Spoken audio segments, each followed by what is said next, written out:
I'm John Riggin. I used to run with my legs. Now, I run with my mouth. Dear John, my name is Andrew Wenzel, and I grew up just west of Centralia, Kansas, and farmed next to what I was told was your family's section of land. I played football, but it was for your rival school, Frankfort, Kansas. Oh, yes. Hated the Frankfort Wildcats. Hated them Wildcats. My question is, was there's an old story around our small town that you found a cave on your family's farm and would camp out from time to time just to get away from the big city.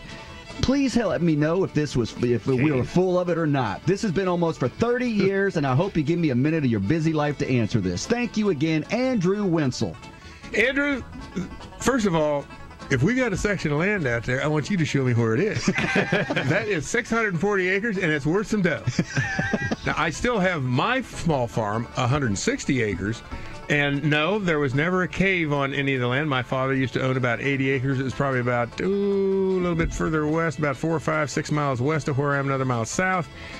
But I think the rumor, or the rumor that has gone on all these years or turned into this cave was really, I would go up and camp out up there from time to time. And one winter, in fact, it was the winter that I didn't play football back here in 1980, the year I took off.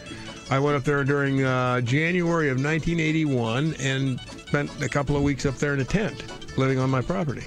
So I'd go out and do a little hunting, and I was doing some chainsawing some trees and cleaning up some of the honey locust that was out there.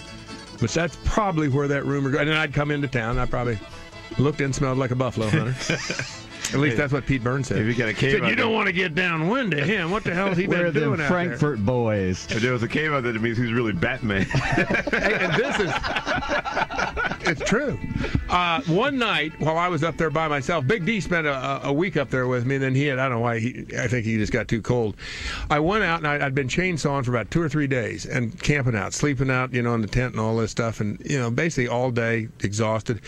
And I'll never forget, it was late January, and it was probably about 30 degrees out, something like that. And I had a farmhouse there, but I was camping, so I didn't want to get soft. So I went up there, and I had an old hydrant, and had water, electricity.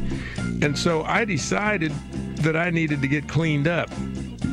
And so I took off all my clothes, and I had some soap, and I bathed in 30-degree weather. And let me tell you something. I was refreshed. I was like, all right, seriously. And I jumped in the truck and went, oh, hell. And I said, I'm driving into Frankfort and drinking a few beers. Damn, I feel great. Maybe that's what they're still talking about. I got about 4 miles down the road with the heat in there. All of a sudden. It was all I could do to turn the truck around and get back to the tent. I mean, I crashed. Unbelievable. I've never had an experience like that. That cold in the middle of winter time like that, outdoors, and you're naked and all this stuff. I mean, hell, it was dark. And I was just all charged up. I could just taste that beer. There was, I thought I'd die. All right, we got to go. Oh, that's good. Andrew, I hope that answered your question. After 30 years. And I'll be out and do it again. 30 years he's been waiting on that one.